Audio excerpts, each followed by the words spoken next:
Ladies and gentlemen, welcome back to Discovery Debrief, a podcast that dives headfirst into the proverbial deep end of the latest trek into the final frontier, Star Trek Discovery. I'm co-host Chris Clow, and on this episode, we're doing something a little different overall compared with other episodes we've done before. This episode primarily consists of an interview with a more prominent member of the Trek extended family than we've had on the show before, and features myself and co-hosts Rachel Clow and Cicero Holmes asking questions of our guest and generally just celebrating some of the greatness that makes Star Trek what it is. Unfortunately, Zaki Hassan couldn't join us for this episode due to his becoming lost in interphasic space, but don't worry. Cicero agreed to jump to the Mirror Universe 100 years in the past and should be picking him up to get him back on our command deck very soon. This episode should be of particular interest to those of you who pay attention to the Star Trek Expanded Universe, as well as those curious about how Discovery potentially allows for greater and deeper engagement with established Star Trek canon. So, without further ado, please enjoy this conversation with the author of Star Trek Discovery Drastic Measures, Mr. Dayton Ward.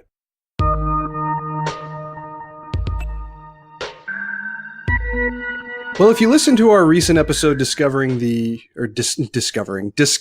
newest Discovery tie-in novel, then we got a treat for you. We're about to talk to the man whose brain is responsible for that story, since he agreed to join us for a Trek conversation. Ladies and gentlemen, please welcome author extraordinaire, Mr. Dayton Ward. Dayton? Hello. How y'all doing? Hey, doing just fine. Thank you so much for taking the time to talk with us. I mean, we basically are a show that came together because of Discovery. So I didn't even realize until the show had started that there were tie-in novels that were coming out. And yours, as soon as I heard about it, was immediately intriguing to me just because of Captain Georgiou. And shame on me, I didn't realize that you have actually been involved with writing Star Trek stories for a number of years now. But we actually just did an episode that unpacked Drastic Measures, and I think one of the things that struck us the most about it was that you had such a meticulous attention to detail in terms of aspects of the larger canon that you very much adhere to. But before we jump into that, what's your secret origin, so to speak? How, where, and when did you discover your passion for Star Trek, and what led you to the position of being able to tell stories in that universe? Well, I am older. I grew up. I was in elementary school, single digit kid in the 70s. So I was watching reruns of the original show after school, and I watched the animated show when it was first run. And I played with the toys, and I built the models, and I read the comics, and we all shot our eyes out with those little tracer guns with the little plastic discs. Nice.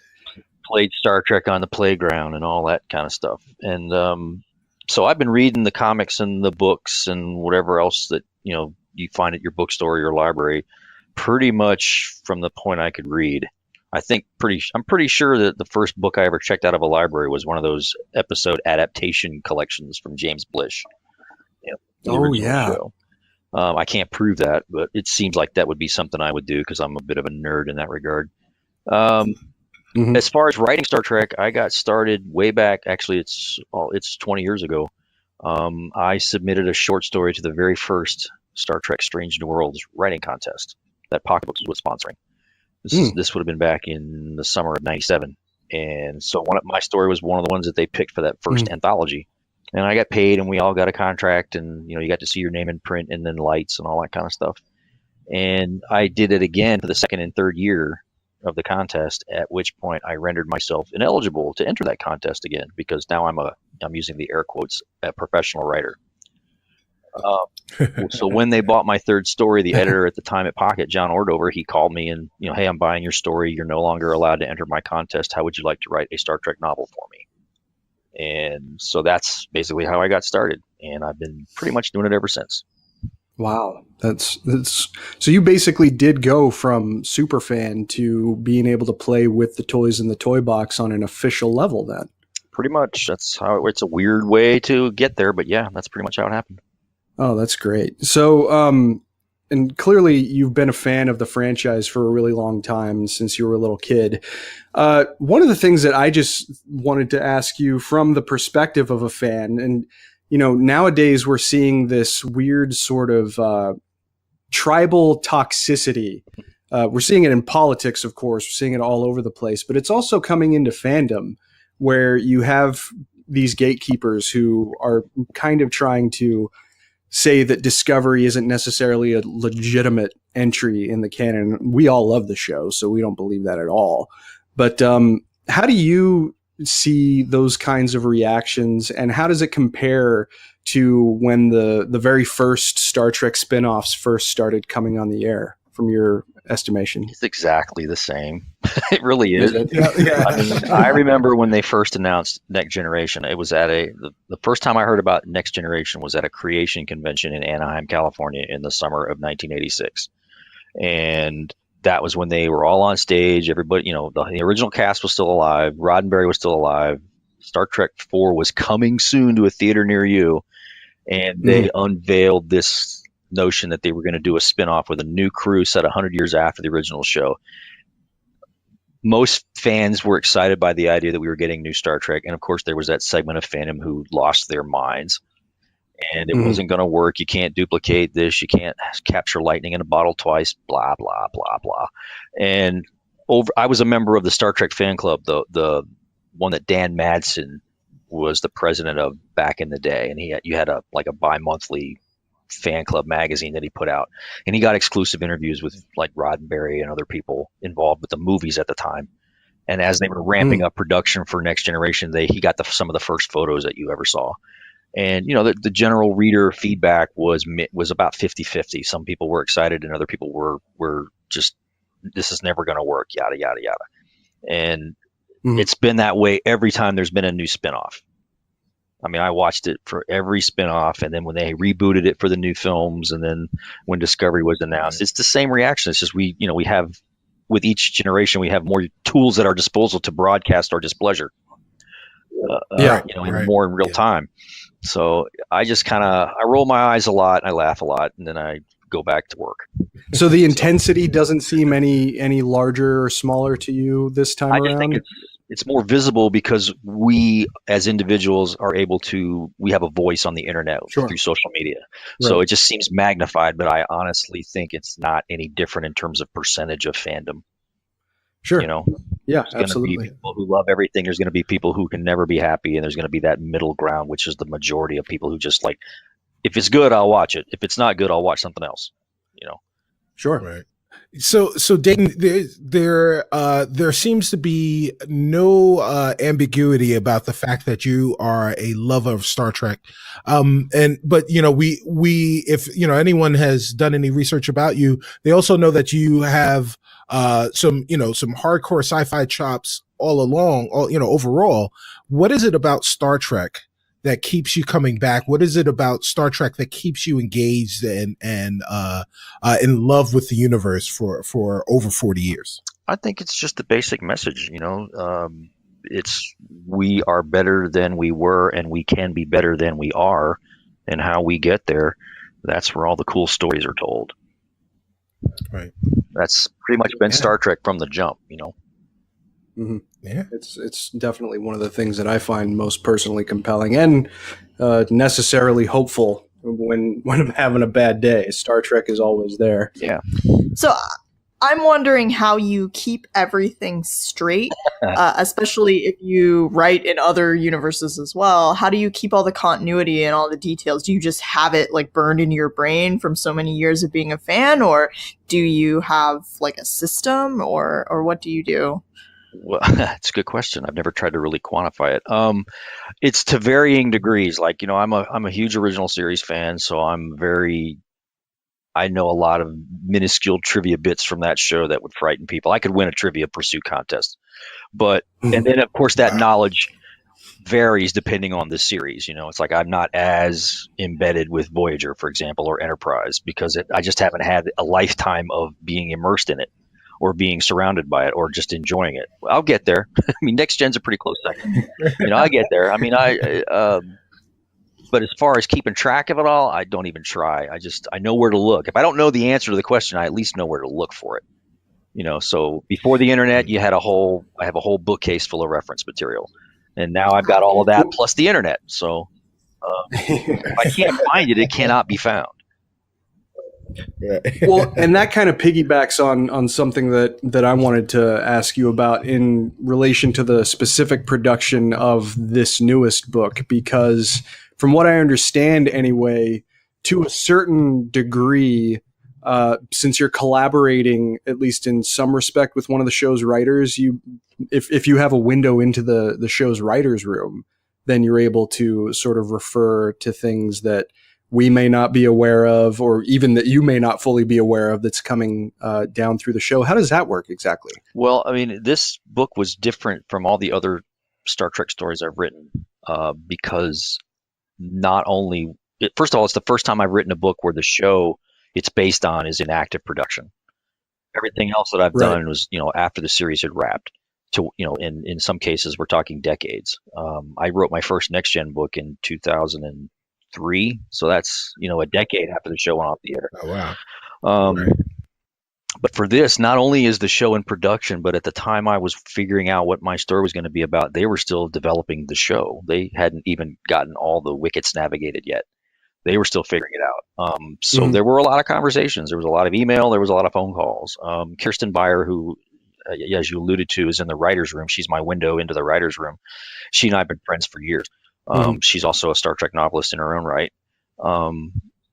So, in fact, she called me for the first time, I want to say it was right before Christmas 2015, to tell me that she'd been hired to work on the show. And that was before any official announcement had been made. And then over the next 5 or 6 months, I would get these infrequent phone calls where she would call me and ask me some aspect of Star Trek trivia. And at the time, I mean, I knew she was developing the show or helping to develop the show, but I had no idea what they were doing. And then as those conversations evolved, then I got a sense of where they were going to set it and what was going to be the story points and some of the character ideas they were coming up with. And then later in 2016, she asked me if I was interested in writing one of the Discovery novels that they were planning for. So I knew in the fall of 2016 that I was going to write this book. They didn't even announce it until a year later. So, and for that entire period, I was under a non-disclosure agreement where I could not discuss anything about the show or my involvement in the show. And so there was speculation because they had announced Dave Mack as the writer of the first book at Mission, New York, that convention they held in the fall of 2016 to celebrate the 50th anniversary. So for a year, I had to walk around, blah, blah, blah, blah, blah. Nobody knows what I'm working on. And I couldn't even hint at the idea that I was even involved in any way with the show. But all the while, I'm talking to Kirsten.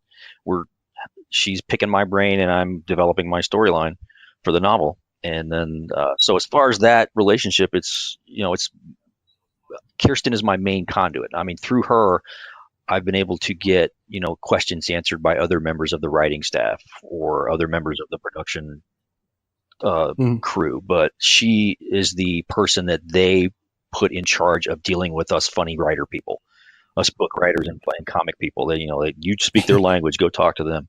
Don't let it that way. We don't have to. So she's been our liaison, so to speak, gatekeeper, nanny, whatever you want to call her.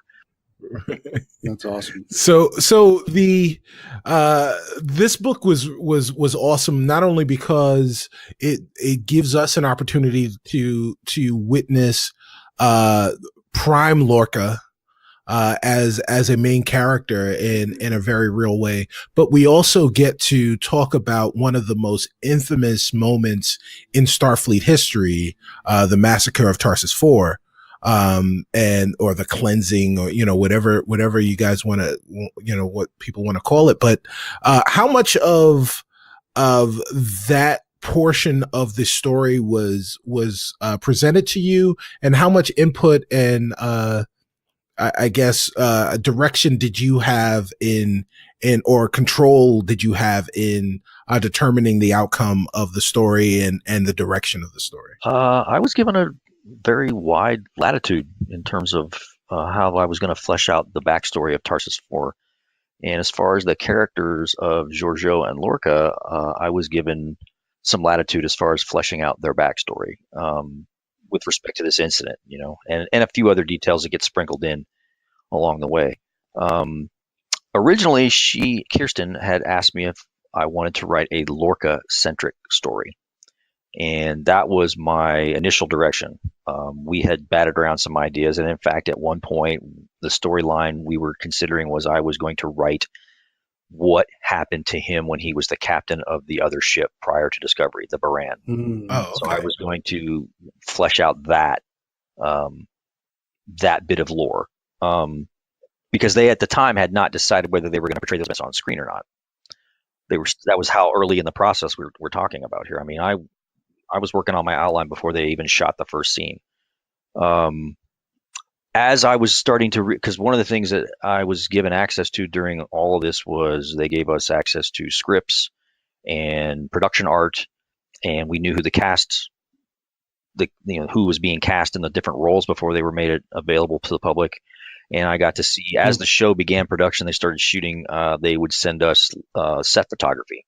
So not video, but actual, while the scenes were being filmed, somebody was on stage making, shooting photography. So I got to see the costumes and the sets and the makeups and all that kind of cool stuff. And a lot of green screen. Man, there was a lot of green screen on that show.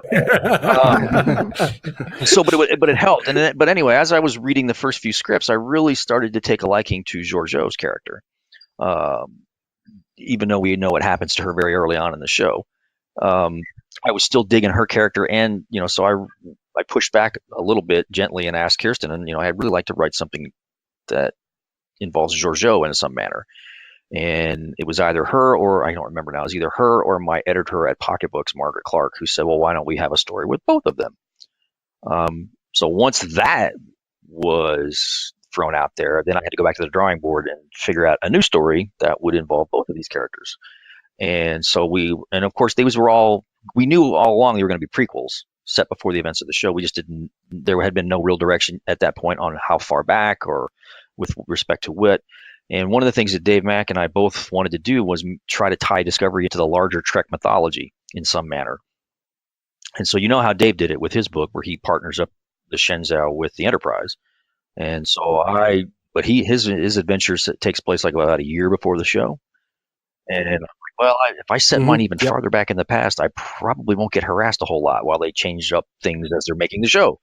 So I started looking around for points of interest in the Trek timeline, and Tarsus 4 was one of the events. And I think it was Margaret who actually lobbied for that one. She helped me lobby with Kirsten, and Kirsten was. So Tarsus 4 was your idea, essentially.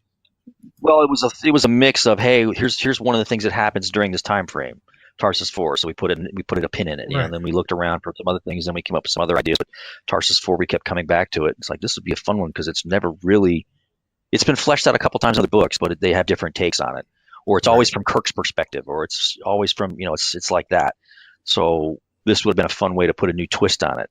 So once we pitched that idea, Kirsten and the people at the folks on the staff were like, yeah, sure, go for it. Go with God. So at what point did you know that the Lorca you were depicting in your book was not quite the same Lorca we were going to see on the show? And how did you make any changes to accommodate for that? I knew before I started writing the manuscript that that you all were going to be seeing Mirror Lorca.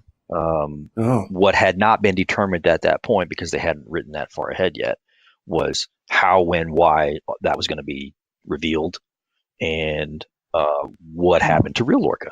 In other words, they hadn't yet decided how they were going to tackle those questions. So, but of course, the writing staff on the show has their ideas about what Prime Lorca is like. So that helped me as far as developing that character. But yeah, because it was kind of weird. I'm like, I'm writing a character that we're seeing on TV, but it's not really that same person. I don't think I've had to do that before. But so it's like walking a line between a character and developing an original character that's brand new to the reader. It's sort of like writing original fiction almost, or writing a spin-off novel where like we do with some of the other titles where we have our own crews and ships that we play with sometimes. Mm-hmm. Yeah, it seems like a weird kind of backtracking that you would have to do, because there's not necessarily a roadmap of guidance with how you can extrapolate backward from a mirror version of a character to the Prime version, because this is the first time that, at least to my knowledge anyway, it's the first time we've seen a mirror universe character without having seen the Prime version at all. And so and of course that was a topic of much discussion, as you might imagine. Because I'm like, when are y'all going to show us the real Lorca? Well, we don't know yet. Well, and of course my big question was, when did the switch happen? When did that swap out occur? And that far back in the development process, they hadn't yet decided on that. And but I knew it wasn't 10 years before the show, so I was safe. But then, of course, that begat the whole the what I call the post-credit scene at the end of the book. Yeah. Which was not my idea, actually. That was an idea that was floated by Kirsten. She said she wanted to have this scene, and she wanted it to be the last scene in the book. And I said, I basically counter-suggested, why don't we make it a post-credit scene, like after the bibliography and after the acknowledgments and after about the author and whatever ads you want to stick in the back of the book, just tag this in. Don't even tell anybody. Just leave it there, and then let's see how long it takes people to find it. That's incredible, because we listened to the audiobook version and they put it at the very end of the audiobook version. Literally the last thing you hear is, Audible hopes you enjoyed this program. And so my wife actually skipped over it. I had to tell you. I didn't. He started asking me questions about it, and I'm like, what are you talking about? One of the things that I've been doing with the last few books is, they've restarted the audio program for Star Trek novels. And so one of the additional duties I get is I work with the audio folks to create a pronunciation guide to make sure that all the alien names and all the tech and all the weird planet names and races and all those things are pronounced correctly by the reader of the audiobook. So I get a guide and they have their list, and then I help with the phonetic pronunciation of it. And they asked me point blank, do you want to have this scene before the the Audible credits or the audio work credits, or do you want to have it? I'm like, I want it at the very end. I want that last. I want people to be looking and wonder why there's an extra track at the end of this audiobook when they said they're done. And so that was, and she called me twice to verify that. I'm like, no, really, it's got to be the very last thing. So I'm glad it worked out that way.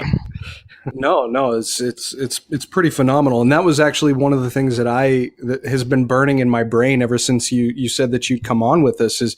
And I was just thinking, like, okay, how do I broach this gently? I don't know how much he's going to be able to talk about this, and then you just say that it was an idea of the show's writer, because, I mean, Cicero, when we had our weekly episode discussion, Cicero is convinced that we're never going to see Prime Lorca. Yes, and I absolutely do not want that to be the case, but this kind of leads into another question that I had for you, because one of the things that I have had to illustrate to a couple of our listeners who have read a significant amount of Star Wars expanded universe material, but not that much Star Trek expanded universe material, is that the canonicity in terms of Star Trek material is very much in flux. Like, they could choose to take some, but it's not technically canon. But with the involvement of the writer's room, as you understand it, and obviously you can't make a declaration, of course, but as you understand it, how solidly canonical are these stories that we've seen from you and from David Mack? It's from what I can see, it's a case of it's official, it's canon, it happened until we say it didn't. It's sort of in other words, if they come up with a better idea for Lorca's backstory than what was given in one of these books, then that's what they're going to go with, because they're the show and we are the ancillary material. And that's the nature of tie-in work. You knew that. I mean, I knew the job was dangerous when I took it.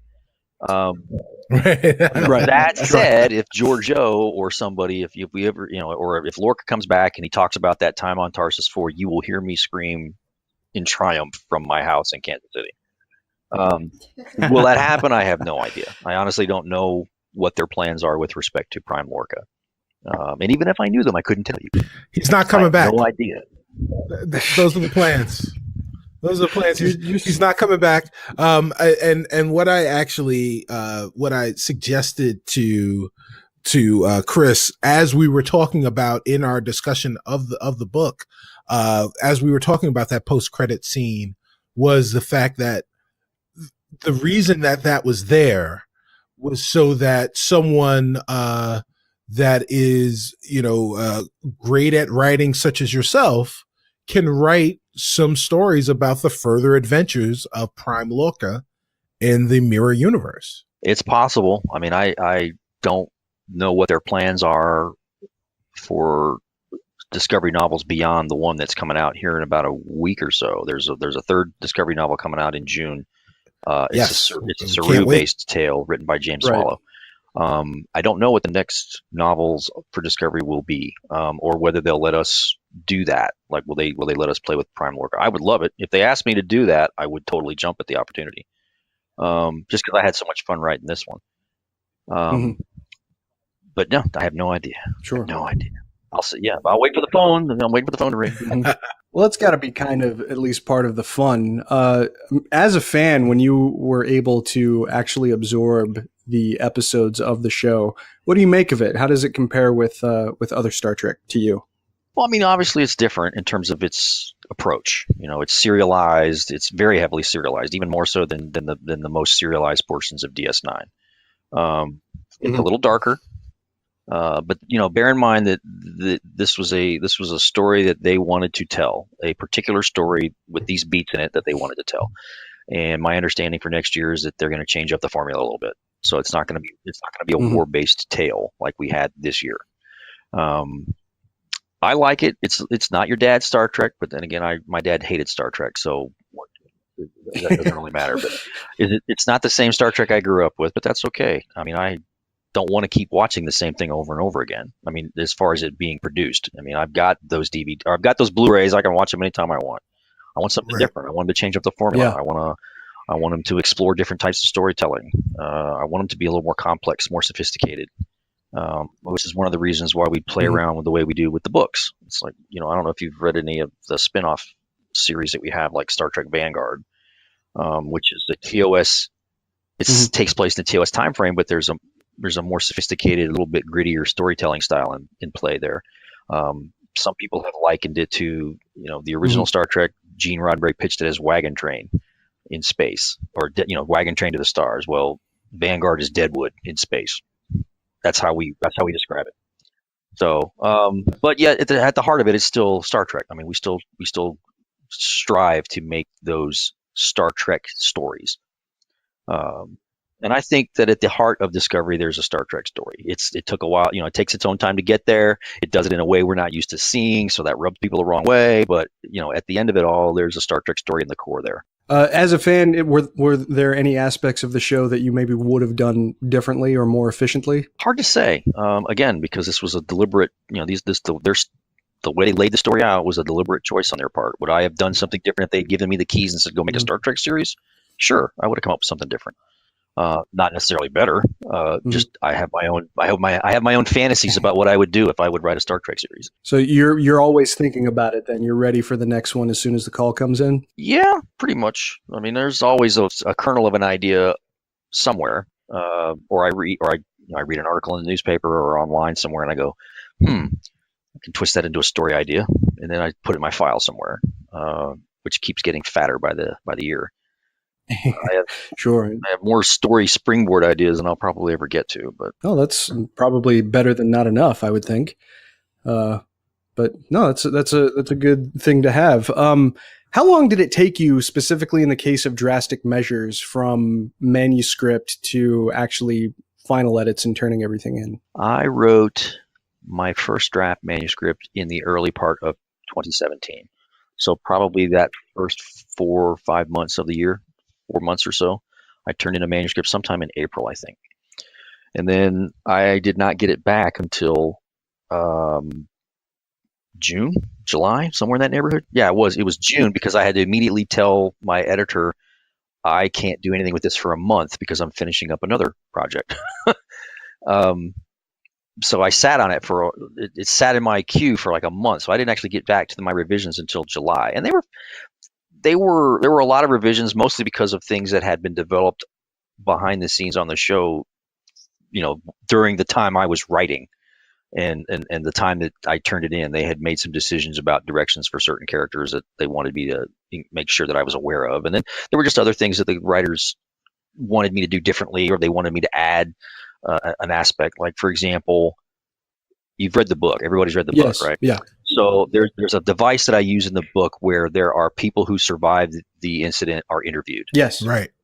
Yes. The 4,000. Right, the 4,000 book. And originally, my idea for that was that you would not meet the interviewer. It would be just a faceless, voiceless interviewer, kind of like the way Max Brooks did when he wrote World War Z. Mm-hmm. The emphasis was on the people who survived the zombie war, not the person conducting the interview. He was not a character. So I did my approach that way, and Kirsten came back and said she wanted the interviewer to be a character, and we molded over and decided that the girl that Giorgio meets is going to grow up and be the author of this book. So that was one change I had to make. So I had to write all the stuff at the end of the book to support that, and then go back and rewrite some of the interview sequences, knowing now that this interviewer was going to be introduced at a later point. So things like that. And then, of course, the post-credit scene came later. And what you read is about 50% of what I wrote. I wrote a much longer, more detailed post-credit scene that would offer more clues as to where he was and who had him captured and all that kind of thing. And they cut out a lot of that stuff because they didn't want to give it all away. Oh, okay. All right. So Yeah. all All right. So that adds some more credence. Please, Dayton, don't give him any more fodder to this.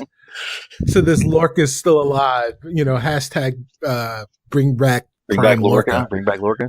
Yeah. Hey, there's no need for this. oh now. Well, I mean, it's really cool to hear though that that level of involvement is there with, because I don't often hear about expanded universe material getting that kind of access outside of something like Star Wars, which is a machine that's always turning.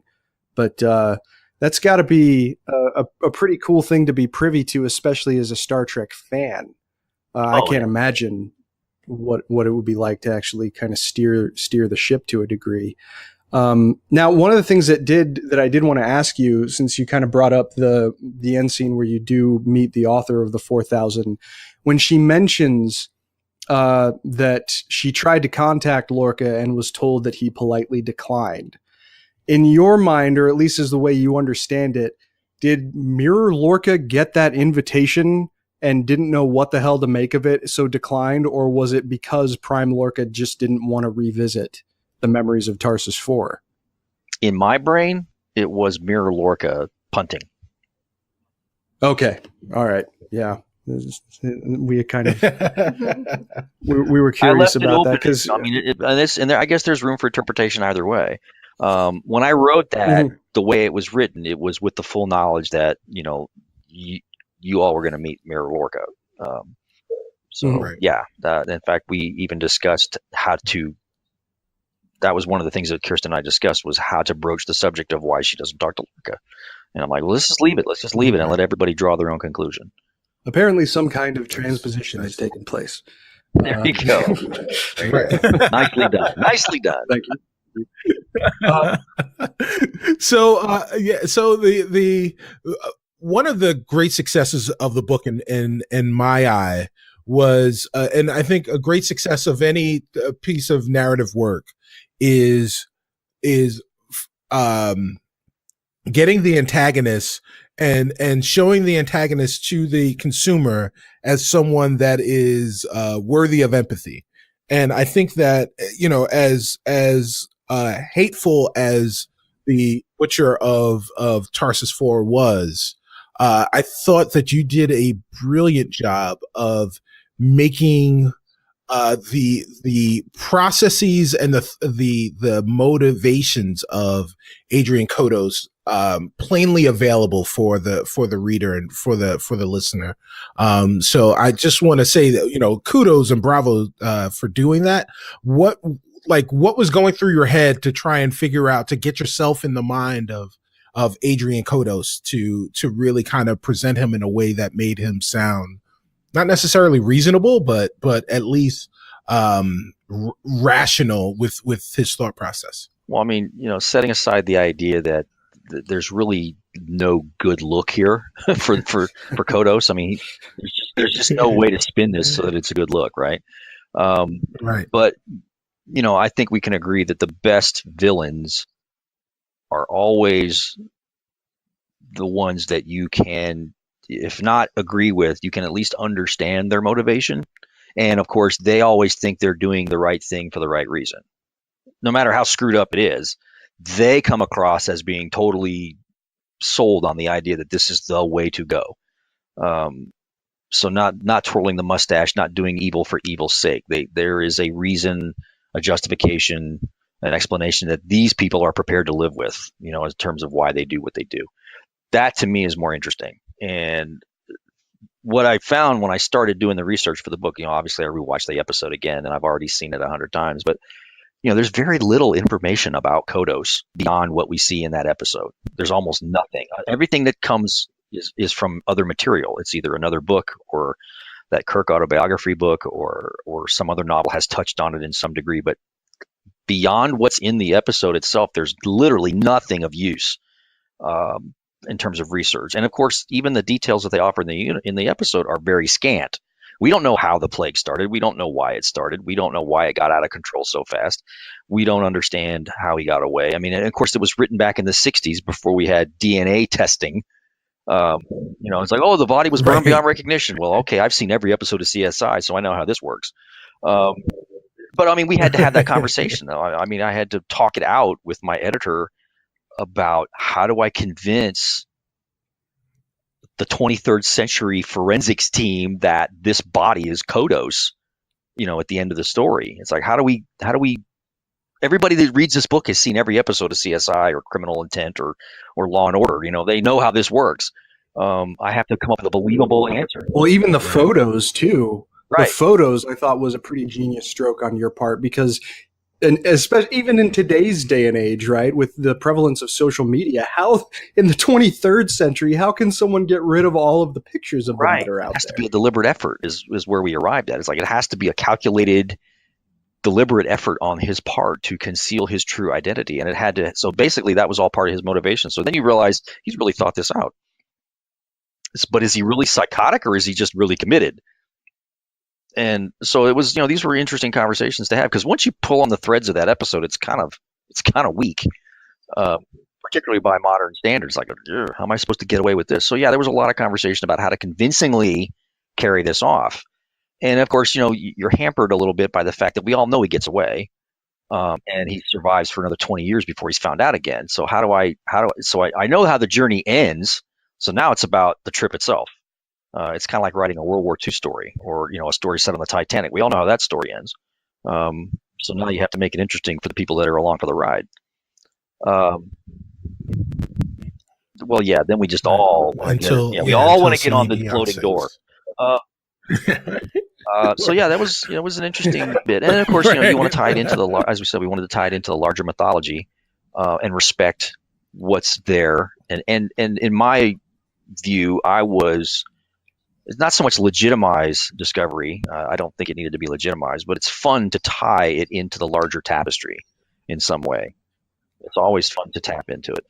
That's to me part of the fun of writing Star Trek stories is to try to find some way to stitch it into the quilt, so to speak. So did you? I read the autobiography of James Kirk, and I was wondering if you sort of actively tried to make your story different from the Tarsus 4 stories that had been sort of fleshed out before, or did you incorporate any ideas? Or I took some broad strokes from the autobiography, mostly because the only piece that's really there, it's told from young Jim Kirk's point of view. And so he doesn't have the big picture. He at least not at that point in time. He wouldn't have had the big picture. So I took, in the broad strokes, like how the plague started. I kind of put a twist on it so that we could have the dilemma of the immigration refugee angle, which of course is not topical at all. Right. And, not at all. Yeah. So once we had that in place, I'm like, okay, I can not so much have fun with it, but there's some play to have here with, hey, we can touch on current events the way Star Trek does well when it's firing on all cylinders. And as far as I didn't touch on. I don't think I looked at William Shatner, and the Reeve Stevens wrote a book where he has a encounter. They flesh out the Tarsus 4 backstory in a different way. That's completely on its own. I didn't go there with that one because that was like more conspiracy theory related. But I did remember I did use the broad strokes of what was in the autobiography book, at least as a starting point, and then I may have put a couple twists on it. Yeah, sure. It seems, I mean, at least from my perspective, I would think that would be at least a little bit of a benefit, is having, like you said before, all those kinds of reference materials, even if there's some things that kind of similarly dabble into directions that you're going to, it still also provides something of a roadmap for how your own ideas could be different, right? Well, I mean, my instructions were that I did not need to be constrained by anything that had been written before. Mm-hmm. In other words, they told me, you have a blank slate, do what you need to do for this story to work. But that said, I'm still a fan and I'm still a nerd. So if I don't have to outright contradict something, I will avoid doing so. If I can find a sly way to make a reference to an older story or an older book, I will do that. In fact, I did it in this book with the end where Robert April and the Enterprise shows up. There are a couple of nods there. One is the fact that they were delayed before they got to Tarsus 4. That's a nod to a short story that Greg Cox wrote a number of years ago in an anthology called Enterprise Logs, where he specifically is on his way to Tarsus 4 and they get waylaid by Klingons.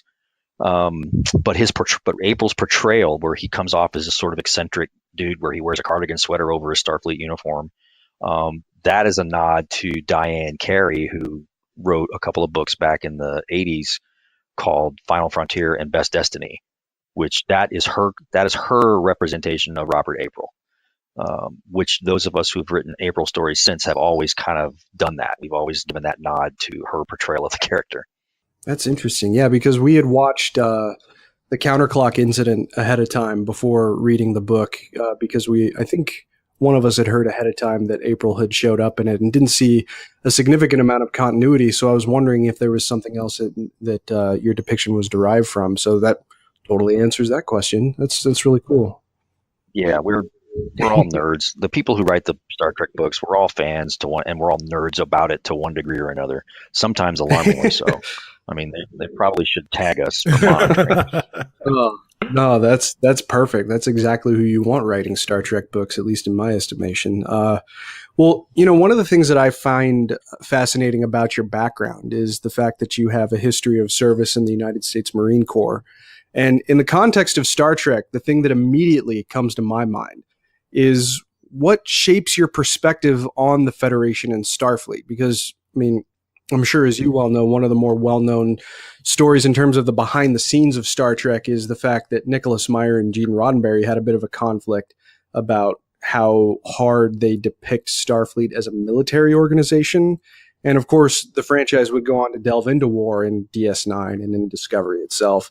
So when it comes to you and your own ability to tell stories in the Star Trek universe, how would you say your time in the military affected your conception of Starfleet or the characters, if at all? I think it plays a role. I mean, for one, in the beginning, I think it was limited more to, I understand how command hierarchies work and how military protocol works and customs and courtesies and courts martial and other things like that. But what I tell people, because there's always that argument, is Starfleet a military organization? I'm like, well, show me the group that fights the war and I'll stop having this conversation. They are a military organization, but what I try to stress is they're evolved from what we currently understand as a military organization. The same way that the modern military does not represent the military of the 18th century. The mission of the military will evolve, and just as it has continued to evolve since its inception, it will expand its duties. It'll retract into others. It'll be given different responsibilities as we expand outward. Assuming this all comes to pass. So no, it's a military organization, but they just put an emphasis and a priority on different things than we currently do, or a current day military would do, and they go out there with a different mindset. Their first mindset is not offensive. They are an exploratory body, but they are obviously a military structure, and they have that training and they have that background when the balloon goes up and you have to go to war. But it's just a different mentality. It's not an apples to apples comparison. It's not a fair thing to just say it is or it isn't. It's like it is, but that kind of thing. No, absolutely. And so I'm just trying to gauge your answer then. If I had to characterize the two camps, then would it be fair to say that you're sort of in the middle between Roddenberry and Meyer? I would think so, yeah. Mm-hmm. I mean, I believe it is. I mean, they dispense with what I considered all the dumb stuff in the military, the dog and pony crap and all the stuff that doesn't really do anything to make you a more effective organization. They dispense with a lot of that day-to-day stupidity that I do not miss. But as far as the training and the responsibilities and the expectations, I think, and the sense of honor and the sense of duty and the sense of obligation, I think that is still very much in play. So one of the things that one of the other successes I thought I gleaned from the book, or the thing that I enjoyed the most, was the camaraderie between Lorca and his crew that was on Tarsus, as they were both, the security force, at least initially, observing things, and then, kind of the guerrilla tactics that they used, and just kind of the banter between themselves, and the amount of, like I said, the amount of camaraderie that they had amongst each other. Where did that come from? Did that come from, mirroring life of, from your time in the Corps, or was it, just a mixture of like your love of 24, or was it kind of a marriage of all of those things? Yes, it was sort of a little bit of everything. Again, working with a largely clean slate so far as Lorca's background was concerned, I decided to have a little fun with him. So I made him a little Jack Bauerish, and I made him a little, wise ass, and even a little bit of menace, when he's in the interrogation scene with the one guy. Right. And I wrote it that way because I was also trying to show how the events were affecting Lorca and Georgiou on a personal level, but in different ways. Right. So in the beginning, Lorca is, I want to find this guy and make him pay, and I don't care how it happens. And Georgiou, of course, is the first responder, and she's the rule of law and the obligation and the duty and all of that, and Starfleet standards and all that kind of thing. And then they meet, and they're not really at odds, but they're obviously coming at it from different perspectives. And then as the story unfolds, you start to see it commingle and even blend back on each other. Like now Georgiou's like, well, let's just get this prick. Not quite to that degree as Lorca, but right. she's sort of loosening that whole, we're going to do what we need to do to stop this guy. And Lorca is forcing himself to remember that he has a higher obligation to answer to. But he's still pissed off, and that's going to drive. It's sort of, so there's a little Jack Bauer in there, particularly toward the latter half of the book when they're hunting him down. Right. Yes, very much so. See, I misapplied that. To me, that was like a Batman kind of attitude to it. But maybe Batman and Jack Bauer have more similarities than I may have thought. That could be. It's possible. That's possible, yeah. I'm a huge Jack Bauer fan. I love that show. There's a scene, particularly in the first season, where he is at the end of the night, and he's going after the guys at the dock or whatever in the marina. And he's got a pistol in each hand, and he's just shooting the crap out of everything. I hope you don't have a parental advisory because I just blew it. No, don't worry. I don't know what your rating is, but I can totally test that boundary. But he's just shooting the crap out of everybody and everything, and he just doesn't care because he's running from. Now he's angry because he thinks his wife's and his daughter's been killed. So he is totally off the chain at this point, and that's what I wanted a little bit of that with Lorca toward the end, where he's got a phaser in each hand and he's just going to town. I wanted a little bit of that. That's really cool. Is there a kind of Star Trek story, whether it's in one of the film mediums or in a book, that has not been told that you think should be told, whether by you or by somebody else? Like something that you think maybe Star Trek needs? Like there hasn't been a significant amount of focus on like the soldiers on the ground, like we just watched, Rachel's rewatching DS9 right now, and she just rewatched the Siege of AR-558. And it doesn't seem like there are enough of those. Like we could have used an episode like that from Discovery, I think. But are there any other kinds of stories within the Star Trek franchise that you would like to see at some point? We haven't had a musical yet. It's true. First of all, I love that episode, Siege of AR-558, and other shows like Nor the Battle to the Strong, where you see that kind of ground pounder, in the dirt type story. Set it away from Star Trek. That's the way I like to look at my military science fiction or military fiction. Is I love to go down to the rank and file, the people that are on the front, the front line or in the trenches, so to speak. Those are where I think the more interesting stories are, because they're the ones who don't necessarily have the big picture. They don't have the full picture. All they have is what's in their line of sight and what's to their left and their right. That's all they know in terms of a larger war or conflict going on. Those to me are more interesting stories. But the problem with that is I don't know how you do that on a consistent basis as a Star Trek story, because we're not supposed to be all about war and stuff. But I think DS9 did it right when they did Siege of AR-558. I mean, it's a little disturbing in a couple places when you see what these people are reduced to. I'd love to take a crack at a story like that. I just don't know where I would set it. But of course, Discovery opens up a new area where I may not have thought to place a story like that. As far as what I would like to do, I don't know if there's a particular type. The thing I love about Star Trek is you can tell just about any kind of story in this framework, and it can work. When people ask me, what if I'm introducing my boyfriend or my girlfriend or my partner to Star Trek, what are some episodes? And I can give them a list that's all kinds of different types of stories, action adventure and morality play and humorous and even silly, depending on how you want to go. I don't know if there's any one kind of Star Trek story that has not been told. At least I'm having trouble coming up with one. Romantic comedy? Romantic comedy. There you go. Manhunt was a romantic comedy. Anything with Lwaxana Troy and Picard, I guess, could qualify. Yes. Lwaxana Troy and anybody really. Yeah. Aside from musical, sure. No, offhand. Now, as far as what I would like to do personally, do I have one in my pocket that I'd love to do if I was given a chance? I have always wanted a Star Trek version of The Right Stuff. So basically, what makes us decide to go out and push past and look at Mars and Saturn and Jupiter, and what is it that drives us out there? So we're talking 50, 100 years before Enterprise. What in that period between First Contact and Enterprise, what made us do this? Or even before First Contact, it's like, why did we go to Mars? Why did we go to Saturn? Why did we do that? Because in the framework of the show, we know that there was a Saturn mission in the early 21st century, and there was a Mars mission in the early 21st century, but we don't know why they went. And looking at today's reality, it's like there's no real rush to get out there. Nobody's chomping at the bit to go out to Mars. And the reason we went to the moon was largely a political exercise. We wanted to beat the Russians. So in my brain, what is it that's got everybody ramped up and amped up enough to drive all the way out to Saturn, in short or points farther?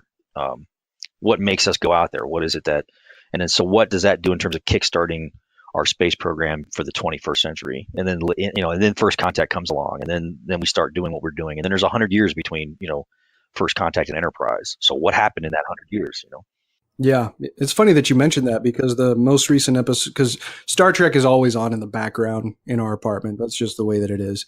But the most recent episode of Enterprise that I watched was First Flight, which kind of went, not really. If my one, and it's not really a complaint, it's just I would have done it differently if it was me. That whole first season would have been like First Flight. The building of getting to the point where the NX-01 launches, so The Right Stuff, or From the Earth to the Moon, the miniseries from 20 years ago on HBO. So I'm a huge fan of the Apollo, Mercury, Gemini space program era. So I would love to do a Star Trek version of that. So if they ever give me the keys to that kingdom, watch out. We'll start banging the drum on your behalf. There you go. I mean, we get maybe 150 listeners or so. So I mean, it's not going to be a loud bang. Don't get me wrong. Pocketbooks has been very tolerant of my antics over the years, and they've indulged me on a number of occasions when I come up with a crazy story idea. I don't know. I wrote a book a few years ago where I was able to blend aspects of Star Trek history and 20th century Earth history and the UFO paranoia craze and the Cold War and the space race, and I just blended it all together. And that was largely an exercise in self-indulgence, and they tolerated that, and then even let me write a couple of follow-ups to it. So Nice. Interesting. What is that called? the first one is called From History's Shadow. It came out about Okay, 5 years ago now. So good to know. She's logging it in her brain right now. I had a lot of fun with that one. So it was, they let me basically go run wild and do that, and I came back and behaved and wrote a proper next-gen book or something. We're getting near the end of our time, but one of the things I wanted to ask you, which is just I love doing, the pedantic continuity stuff on our show, because that's just where I thrive, I guess. I'm that kind of retentive fanboy. But I know that Greg Cox wrote a series of novels that dealt more specifically with Khan and his rise on Earth. Now, since we're about 20 years removed from the 90s, how is that something that squares? Is that still pretty much a part of Star Trek 20th century history? Or if you had to address it in a future work, how would you go about doing that? Oh, I love those books. They're two of my favorites. And in fact, the History Shadow book that I mentioned, I go to great lengths to make sure that it's in step with those books. Really? Yeah, I'm a huge nerd for that thing. And not only that, but Greg also wrote a standalone novel a few years back called The Rings of Time, which talks about the first mission to Saturn. And so I made sure to be consistent with that as best I could with my books. I wanted it all to work together. So yeah, we're 20 years removed from when all that supposedly happened. And the way Greg sets it up, if you're trying to blend Star Trek history and real history and not make it an alternative, a truly alternative history of Earth, then that was probably the best way to go. Not everybody thought it was a great idea. They wanted it to be the way the show portrayed it, back in the 60s, looking forward to the 90s. And, then reality came along and overrode it. But I'm like, to me, it's more fun to try to blend them together still as much as you can. You're not going to win every fight. You're going to have to see some of that just to reality, but not without a fight. There you go. There you go. Well, nice. and there's one thing that I want to bring up, and then I know that Cicero has a question for you, but Kirk is my captain. The original series is my favorite show in the Star Trek canon. Those are the characters that I fall in love with. I mean, I think of them as fond best friends on an alarmingly regular basis in my daily life. So the chapter that you wrote that included a young James Kirk was one of the highlights of 2018 for me. When you wrote that, first of all, how do you use, because obviously Kirk is a character that you personally know very, very well, being an enormous fan of the original series. One specific thing that I wanted to ask you about it, did you try to throw a little bit of a reference into Kirk Fu in there when you had these security guys that were twice his size having trouble holding on to him? And just if you could expound a little bit on your philosophy on writing that chapter, I would love it. Well, I am a diehard original series fan. It is the one I grew up with. It is my favorite. It is there. I mean, it's not even a race. It is the original series, and then I look at everything else. Yeah. That's not a ding against the other shows, but it's just that it starts with the original series with me. Whenever I write a Star Trek story and it touches on any aspect of original series mythology, I'm very conscious of how that is done, and I'm very protective about the original show. Not to the detriment of the other show, of course, but just, hey, it's the holy grail for me. So when we were writing the Vanguard series, or we were writing some of the other things that spin out from the TOS timeframe, we're always very protective we're protective of all the shows, don't get me wrong, but those of us who worked on Vanguard are very protective of the original show. So we weave in and out of the continuity, and we hug it as tightly as you can and not disrespect it if at all possible. When I wrote the chapter with Kirk, we talked about it. We almost didn't do it. I was reluctant to do it because I didn't want to delve too far into fan service. But at the same time, how can you have a story on Tarsus 4 and not have him there? Sure. So we had written down a list of potential cameos. At least I did on my whiteboard in my home office, and Kirk was at the top of the list. And then there's a is she or is she not there aspect with Hoshi Sato. Was Hoshi Sato at Tarsus 4? And I swear I watched that stupid episode on that Blu-ray 5 times. I freeze framed it and went through that scene step by step to make sure, and that part of her bio is never visible on screen. And then I confirmed with statements that Mike Sussman had made about it, where he said, he wrote all this stuff, but they didn't use it. And there's disagreement and debate about whether it was on the show. And I'm like, dude, I got the screen caps; it was not there. So once I had that going for me, I was like, okay, if I use Kirk, then I don't need to use any of these other cameos. So it has to be Kirk.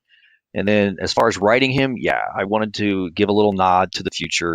So the whole bit where he's able to kind of slip away from the security guard, and surprise Giorgio while doing it, that's a little nod to Kirk's rather singular fighting style.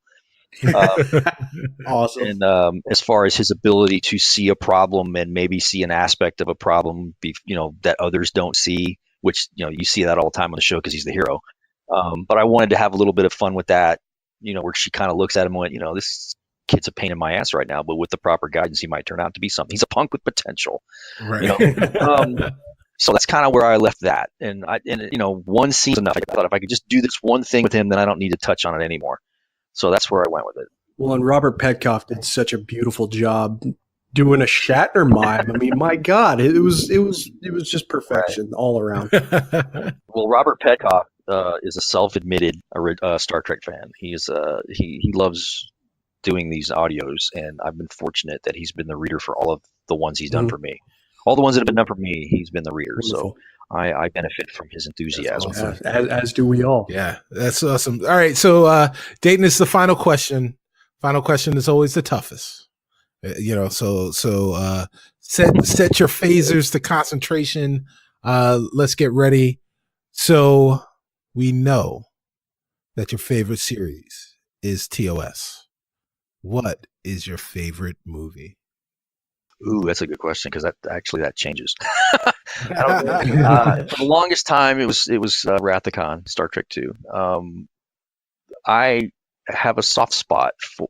I don't hate anything. Let me just say I don't hate any of the films. I'm disappointed to certain degrees by certain films, but I'll watch them all. Star Trek II was probably my favorite for the longest time, but I've kind of softened my stance on the first one, motion picture. I watched it when it first came out. I was 12 years old when it came in theater, and I was bored out of my skull when I watched it. And only as I got older and watched it as an older person did I start to appreciate what it tried to do. Kind of like 2001. I watched 2001 when I was a kid, and I completely did not know what I was watching. I was an idiot. But as you get older, you're like, oh, okay, I get it now. I understand what he's trying to do. Star Trek 2 is probably if I had to recommend a single Star Trek film to a new person who was coming to Star Trek, I would be Star Trek 2. And they'd be like, well, what about Star Trek 1? Like, you don't just ignore that one. Right. But I mean, in terms of don't forget the number 2 in the title. Just go with it. You're fine. Yeah. That's probably the best. And then if you're looking for my wife used to recommend Star Trek 4 to people, and I'm like, it's a fun movie, it's a romp, and I laughed at all the appropriate places, but I don't know that it's the best Star Trek story. Right. Well, that's. I was pretty sure that you were going to go with 2 because, and Star Trek 1. I mean, especially if you're going to be talking to a neophyte in the franchise, that's something that you work up appreciation for. Right, exactly. Yeah, it's not the one that I would give somebody cold and go, here, watch this, and you're going to love Star Trek. Probably not. But the most embedded, in fact, I don't know if you're familiar with the Trexpertise YouTube channel, but the guy who does those wonderful video essays, most of them have to do with Star Trek. A lot of them are just general science fiction. But he came on this show a couple of times, and his favorite movie in the franchise is the motion picture. And I think he comes from that sort of very old school appreciation of what constitutes science fiction. I mean, don't get me wrong. I appreciate what it tried to do. It's odds on, or just point blank, it reached higher and farther than any of the Star Trek films since, in terms of what it tried to do. Sure. So for that alone, I got to give it points. It really was ambitious. They didn't hit all the marks, but I got to applaud them for the effort, because they really were trying to be a Star Trek version of 2001 to more or less. So for that, I give it kudos. But I enjoy it more as an adult than I did as a kid. And when the director's edition came out, I liked it even more than I had before. Just guess I'm just one of the weird guys. I don't know. No, it's, I'm still wishing that they'll remaster the effects and actually master them in HD so that they can release it on Blu-ray at some point. But I would love to see them do that for like the 40th anniversary or Oh, something, which yeah. is next year. Yeah, for those of us who don't feel old Yeah. already, boom. No, I would love to. I would love to see that. When people ask me about the effects for the original show, the ones that were redone for the 40th anniversary, I'm like, Mhm. I have the Blu-rays, I have both versions, and to be honest, certain episodes I like watching the new effects, but by and large, when I play it just to play it, I'll just default to the original effects. Just because Yeah, that's what I'm sure. familiar with. It's like it's a comfort food, you know. Right. Oh yeah, I thought it was interesting that CBS All Access streams only the original effects, whereas Netflix does not. I think that has more to do with the distribution and syndication deals that were in place prior to CBS All Access coming online. I think eventually those agreements will expire and you will get the remastered effects to the streaming service. That's Interesting. my understanding. Don't know if that's true. That's my guess based on what I've read. Sure. Nobody's come out and said that, but I'm like that's the only thing that makes any sense. Because why to go to all that trouble if you're not gonna run it? Yeah, sure. Yeah. It's the same thing with Next Generation, the remastered Next Generation, which I don't know if you've ever actually compared them side by side, but that show never looked that good when it was aired originally. Right? I remember when they announced the project and then they came out with a little sampler Blu-ray with like 4 or 5 episodes on it, and I went and bought it at Yeah. Walmart for $10 or whatever it was, and I came home and threw it in there, and I'm like, oh my god, 'cause I watched. It looks as good as I remember. It looks better than I remember because I remember watching it thinking everything's all washed out and blurry and crappy and faded, and I could not believe the color and the detail in those sets and uniforms that you never saw when it was on TV because they filmed it and then they composited the whole thing on videotape. And I couldn't believe how much was lost in that transfer. Right. I was blown away by that. It was phenomenal, and I hope that DS9 gets a similar treatment. I'm not holding my breath, but it's definitely on my. It's probably at the top of my Star Trek wish list overall. My understanding is that they lost money on the next gen project, and it's not. They didn't make nearly enough money to justify doing DS9, which they perceive as not being the revenue generator that next gen is. Right. Which is a shame because I think it would look gorgeous in HD. Yeah. And Enterprise was already shot in HD, so that was an easy fix. They just rolled that right out. But I would love totally to see all of the shows. I mean, even Voyager, get it remastered so that it can be run on streaming forever. Yeah. Yeah, future-proof it for generations to come, probably. But, all right, well, Mr. Ward, we've gone a little bit over time and can't thank you enough for joining us. Where can people find you, and what should people be looking out from you in the weeks, months, maybe years ahead? You can find me on the intrawebs at DaytonWard.com. That is my launch pad for my blog and my social media platform. Everybody's got to have a platform now. So Facebook and Twitter and Instagram and all that other garbage that they say is important when you're an author. I call it my portal to internet banality. Anything banal and Dayton related, you can find it there.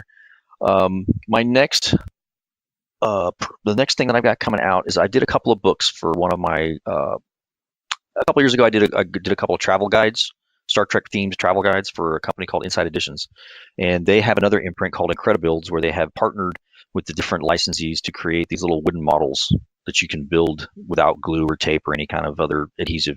And then they package it with a book of information about the topic that, the model, the subject of the model. So they've done the first 2 Star Trek ones. I got to write the books that go with the TOS Enterprise and the Next Generation Enterprise.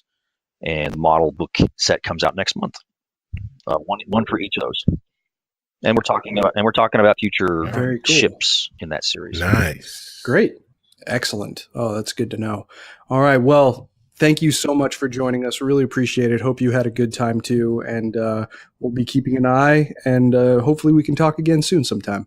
Yeah, I look forward to it. Thanks very much for having me.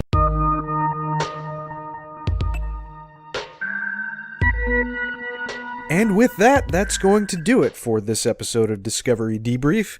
Again, a very special thanks to Mr. Dayton Ward for joining us for our latest episode, and be sure to check out all of the greatness that has his name on it, as well as to keep an eye out on our show's social media feeds to find out when we'll be returning to duty for you. If you'd be so kind, we'd also appreciate it if you wrote a review for the show on iTunes or Facebook. It only takes a minute, and we'll be happy to read your review on the air when it's posted. If you have any questions, you can follow the show on Twitter at DSC Debrief, where you can also find all of our individual Twitter handles, and feel free to send us questions through Twitter, our Facebook like page, or by emailing us at hailingfrequencies@discoverydebrief.com. Be sure to keep your eyes on our channels for future plans, and hopefully we'll have more surprises for you coming up very soon, especially if you're a longtime fan of the Star Trek franchise. As always, though, until we meet again, please go boldly, my friends.